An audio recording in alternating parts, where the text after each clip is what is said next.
Perkenalkan, saya Muhammad Afari Akbar dari Universitas Telkom, jurusan D3 Teknologi Telekomunikasi. Dari tim Membangki Batang Terangdam sebagai ketua tim. Saya Arfan Fahri dari jurusan S1 Teknik Telekomunikasi sebagai anggota tim. Dan saya Muhammad Saki Mustafa dari jurusan S1 Teknik Telekomunikasi sebagai anggota tim. Kita terbang ke kota Pariaman, Sumatera Barat. Sebuah kota yang hidup di tepi samudra, namun di balik keindahannya, sebuah tantangan senyap tumbuh pasca pandemi COVID-19. Pembatasan sosial telah mengubah pola interaksi, memberikan dampak yang besar pada perkembangan anak-anak, terutama dalam komunikasi dan kognitif dasar. Ini adalah SLB 1 Pariaman, rumah belajar bagi 102 siswa berkebutuhan khusus. Bagi siswa dengan spektrum autisme, tantangan itu nyata. Fokus mereka adalah dunia yang rapuh. Guru dan terapis berjuang keras menggunakan media konvensional untuk menjelaskan konsep yang abstrak. Namun media ini seringkali gagal mempertahankan keterlibatan mereka. Kalau pembagian usianya sesuai dengan usia yang sebenarnya saja Pak Ivan.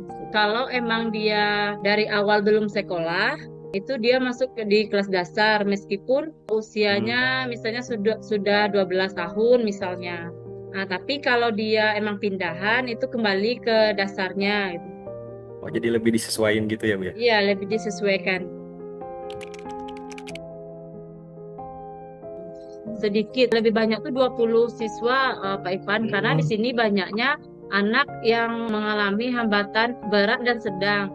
Jadi di sini ada juga kelasnya kelas individual. Lebih banyak anak masuk di kelas itu.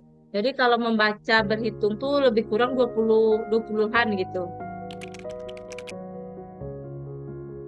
Kan di SLB ini ada juga vokasi, ada juga program khususnya, ada juga akademiknya. Jadi kalau kami berharap kalau yang mengalami hambatan intelektual itu setidaknya dia bisa membaca saja gitu. Sebelum masuk pemahaman, istilahnya pandai dia membaca. Nah, kalau dia misalnya masuk kelas di usia 10, berarti dia kelas 1 karena dia belum pernah masuk. Tapi kemampuannya bisa di fase A. Di fase A itu kadang dia hanya bisa mewarnai, mencocokkan gitu. Kadang dia SMP tapi masih menebal-nebalkan, menempel gitu. Padahal dia SMP gitu. Peran guru dalam menyesuaikan metode ajar tuh ya sesuai dengan karakteristik anaknya. Contohnya anak yang berkarakteristik autis, dia hanya bisa masih di tahap instruksi saja. Nah, mungkin media yang dikembangkan berdasarkan dia juga kayak gitu, sesuai dengan kebutuhannya. Belum, tapi kalau kami tuh karena udah dapat pelatihan tuh ya paling Canva, Quizzes, Wordwall, kayak game-game interaktif gitu deh. Yang berbau aplikasi di luar itu belum ada. Ini aplikasi untuk anak membaca, lebih cepat anak tuh membaca. Jadi kalau ada aplikasinya lebih tertarik dia gitu, nggak lagi menonton duduk di sini ayo kita baca gitu. Tapi kalau ada aplikasinya lebih meningkatkan untuk membaca anak, setidaknya membaca lancar lah gitu.